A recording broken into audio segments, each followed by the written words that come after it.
স্বামীকে বাড়ির মধ্যে তালাবন্ধ করে আটকে রেখে বাইরে থেকে আগুন ধরিয়ে দেওয়ার অভিযোগ উঠল স্ত্রীর বিরুদ্ধে। আগুনে ভস্মীভূত হয়ে গেল সম্পূর্ণ বাড়ি, পুড়ে ছাই হয়ে গেল মোটরসাইকেল সহ গৃহস্থলীর আসবাবপত্র। তবে প্রাণে বেঁচে গিয়েছেন স্বামী। ক্ষতির পরিমাণ প্রায় 2 লক্ষ টাকা। অগ্নিকাণ্ডের ঘটনা ঘটেছে আজ দুপুরে বীরভূমের নলহাটি থানার ছোট হাজারপুর গ্রামে। আগুনের ধোঁয়া দেখে গ্রামবাসীরা ঘটনাস্থলে এসে আগুন নিভিয়ে ফেলেন। বাড়ির মালিক মান্নার শাহ অভিযোগ, তিনি বাড়ির মধ্যে ঘুমিয়েছিলেন। সেই সময় তার স্ত্রী রোজিনা বিবি বাইরে থেকে দরজা বন্ধ করে তালা লাগিয়ে আগুন ধরিয়ে পালিয়ে যায়। যদিও আগুন লাগার পর দেখা মেলেনি অভিযুক্ত স্ত্রী রোজিনা বিবির।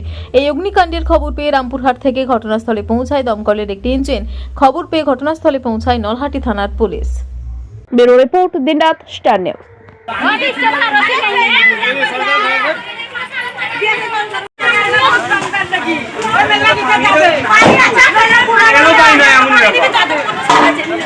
मोटरसाइकिल पर सेंस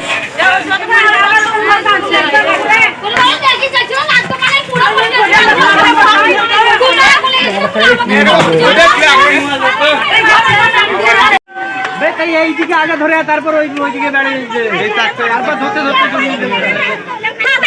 আমি না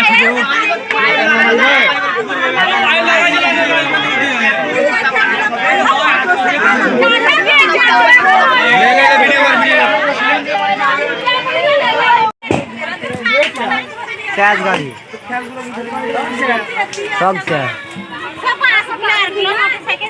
सब से यार मैं घर को ना सब पूरी गलो गो केमन नहीं वो खा मोटरसाइकिल पूरी गलो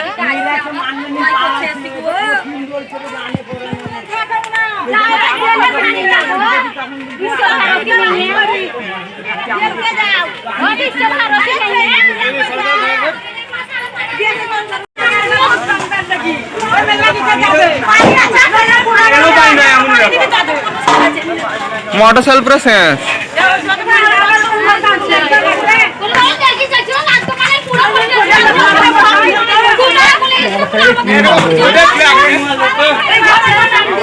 ঘুমিয়েছিলাম, ঘুমের গাধা বাহির থেকে আগুন লাগেন, আমাকে তালা কুলুম মেরে পালাইছে দড়ি। আচ্ছা, ঠিক আছে।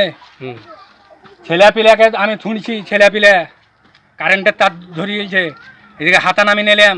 আচ্ছা, এদিকে পানি গোটা গান লোককে ডাকছি গো, লিভাও পানি। আমার বউতে আগুন লাগিন চলে গেল। এরকম কাজ করা উচিত ছিল না। হাটা বাজার সবই এনে দিলাম। আচ্ছা, তোমার নামটা কি বলো? মান্নার শাহ। আর তোমার স্ত্রীর নামটা? রোজিনা। রোজিনা। বাড়ি মানে মেয়েটার বাড়ি কোথায়? বাড়ি হচ্ছে বিধপাড়া। বিধপাড়া, ঠিক আছে। আচ্ছা, তোমার বাবার নাম কি? উদু শাহ। ঠিক আছে। গ্রামের নাম কি? ছোট হাজারপুর।